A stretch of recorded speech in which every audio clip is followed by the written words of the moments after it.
Imagine you're a Lakers fan and you're watching the playoffs and they lose at the last second. So it happened in game two. Steve Blake missed one of the last shots. So as a fan, what do? You're disappointed, right? You're frustrated. Do you take to Twitter? Do you go after Steve Blake and his family? Do you threaten him? Do you say that you wish his family was murdered? Unbelievable to me that people are threatening Steve Blake and his family, that they are issuing death threats.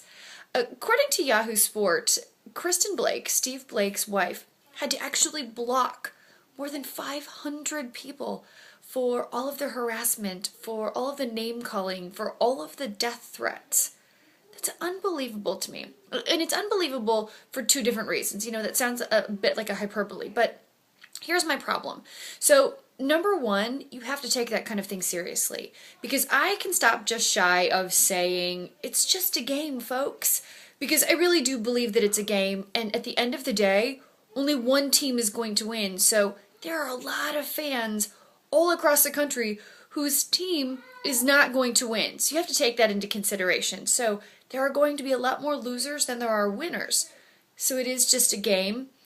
The idea that you are directing so much anger at a team or at individuals or at coaches or at players is more than a little bit absurd to me.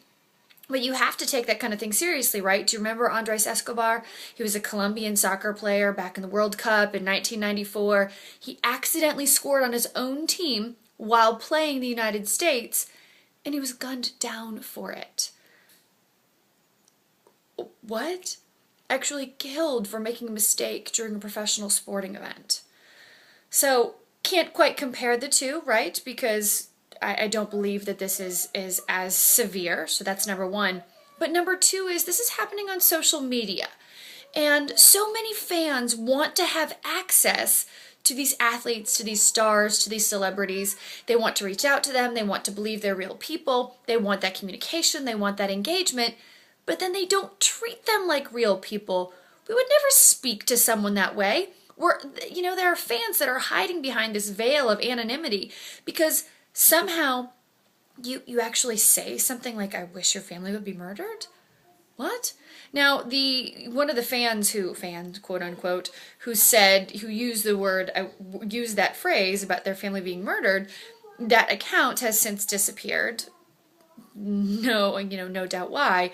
But there are so many negative tweets that his wife actually had to block 500 people, so clearly that one tweet seems to have been the worst. But so many of them were so negative. If you are wanting that access to these celebrities and to these fans, why would you ever speak to someone that way? Why would you ever issue that type of negativity? Why would you... Death threats over a sporting event? Even that type of hate is shocking to me. What do you think?